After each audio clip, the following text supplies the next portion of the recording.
بسم اللہ الرحمن الرحیم۔ السلام علیکم دوستو، دنیا بھر کی خبروں میں آج آپ سنیں گے، لیکن اس سے پہلے اگر ہو سکے تو لائک اور سبسکرائب کا بٹن ضرور دبا لیں۔ شکریہ۔ چائنا نے یورپی یونین کو بتا دیا ہے کہ چائنا روس کی یوکرین کے خلاف جنگ میں شکست کو قبول نہیں کر سکتا، کیونکہ اس سے امریکہ کو چائنا پر پوری توجہ مرکوز کرنے کا موقع مل جائے گا۔ یہ بات دوستو یورپی یونین کی خارجہ امور کی سربراہ کے ساتھ 4 گھنٹے طویل ملاقات کے دوران سامنے آئی، جس کے بارے میں اس عہدیدار کا کہنا تھا کہ یہ سخت مگر باوقار تبادلے خیال پر مشتمل تھی، جس میں سائبر سیکیورٹی، نایاب معدنیات، تجارتی عدم توازن، تائیوان اور مشرق وسطی جیسے موضوعات شامل تھے۔ اس عہدیدار کا کہنا ہے کہ چائنا کی طرف سے اشارے مل رہے ہیں کہ چائنا یوکرین میں ایک طویل جنگ کو ترجیح دے سکتا ہے تاکہ امریکہ کی مکمل توجہ چائنا پر مرکوز نہ ہو جائے۔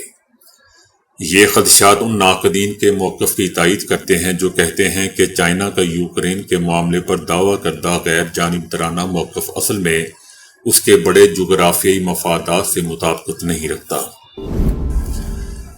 پاکستان اور بھارت کے درمیان فوجی تنازعات اور سرحدوں کی مسلسل بندش کے باوجود دوستو مئی میں تجارتی سرگرمیاں جاری رہیں۔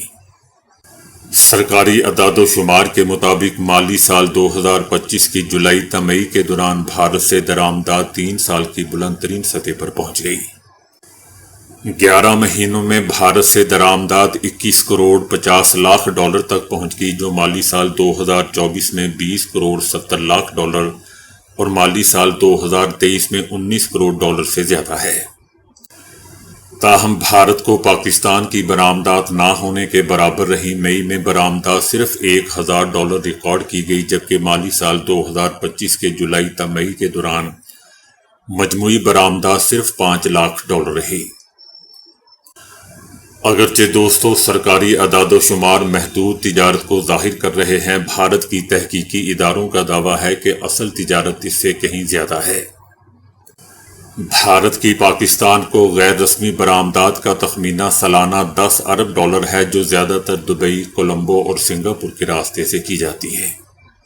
پاکستان اور بھارت کے درمیان دوستو باضابطہ تجارتی تعلقات 2019 سے منجمد ہیں، لیکن اعداد و شمار اور زمینی حقائق یہ ظاہر کر رہے ہیں کہ دونوں ممالک کے درمیان اقتصادی انحصار غیر رسمی ذرائع سے اب بھی برقرار ہے۔ حماس نے امریکی صدر کی غزہ جنگ بندی معاہدے کی تجویز پر اپنا جواب ثالثوں کو جمع کروا دیا ہے۔ حماس کے عسکری ونگ کے غزہ برگیڈ کے کمانڈر عزیز الدین الحداد نے اپنے ساتھیوں سے کہا ہے کہ اگر غزہ جنگ کے خاتمے کے لیے کوئی باعزت معاہدہ نہ کیا گیا تو وہ آزادی کی جنگ یا شہادت کی جنگ کے لیے بالکل تیار رہیں۔ ان کا یہ بھی کہنا تھا کہ اب اسرائیل کو فوری جنگ بندی معاہدے پر حماس کی تجاویز کو قبول کر لینا چاہیے، ورنہ ہم ایک نئی جنگ کے لیے تیار ہیں جو حتمی اور فیصلہ کن ہوگی۔ حماس کے کمانڈر کا دوستو یہ سخت موقف اس وقت سامنے آیا ہے جب ثالث جنگ بندی کے لیے کوششیں تیز کر رہے ہیں اور فریقین کو کسی ممکنہ معاہدے پر لانے کی کوشش کی جا رہی ہے۔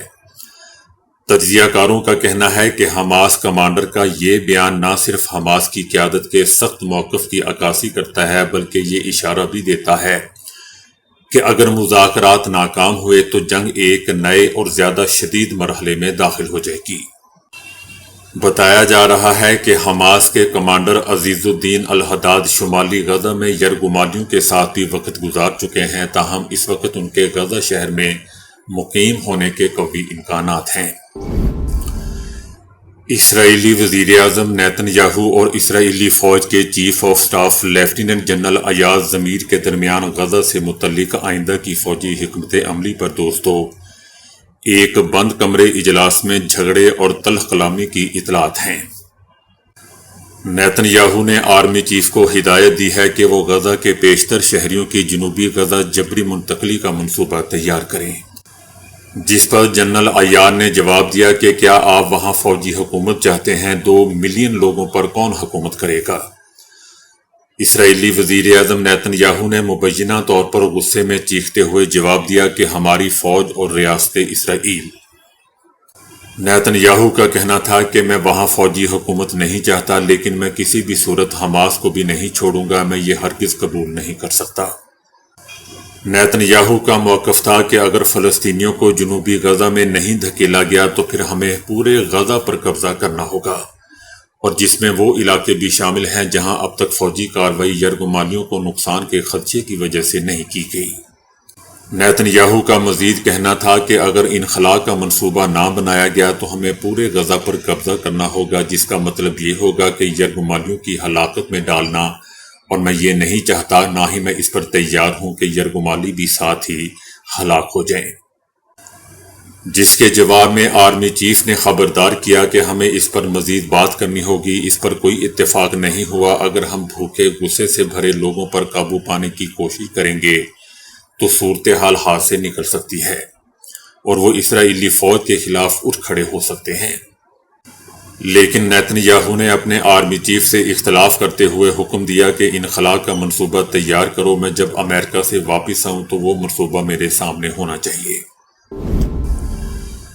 12 روزہ جنگ کے دوران اسرائیل میں ایرانی میزائل حملوں سے ہونے والی تباہی کی دوستوں مزید تفصیلات سامنے آئی ہیں۔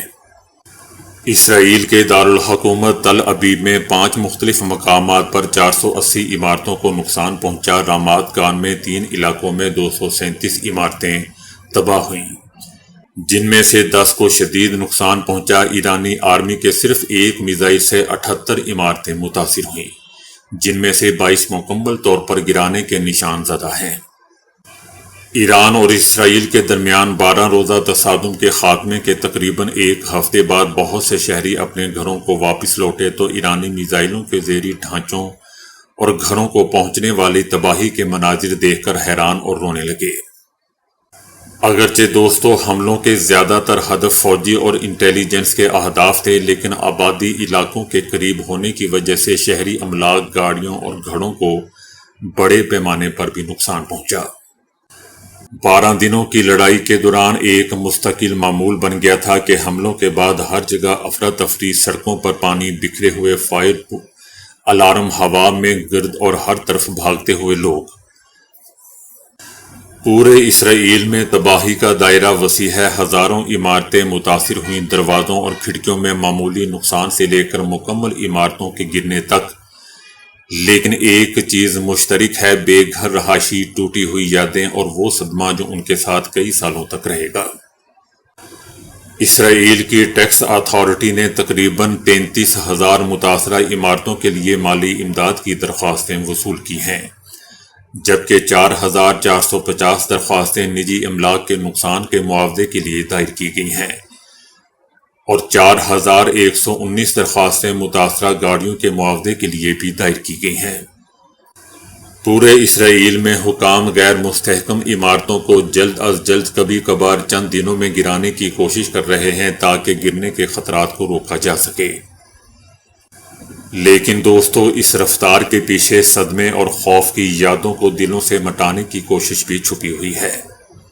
لوگوں کا گھروں میں اپنا سامان نکالنے کے لیے بہت کم وقت دیا جا رہا ہے۔ ایک خاندان کا کہنا تھا کہ پولیس کے ساتھ ایک ہفتے کی دوڑ دھوپ کے بعد ہمیں بتایا گیا کہ ہمارے پاس سامان نکالنے کے لیے صرف 2.5 گھنٹے ہیں، اور پھر اس کے بعد پھر وقت کم کر دیا گیا۔ آخر میں ہمارے پاس 15 منٹ اور 2 بیگ تھے، جو معلوم نہیں کہ ہم دوبارہ کچھ لینے کے لیے بھی واپس جا سکیں گے یا نہیں۔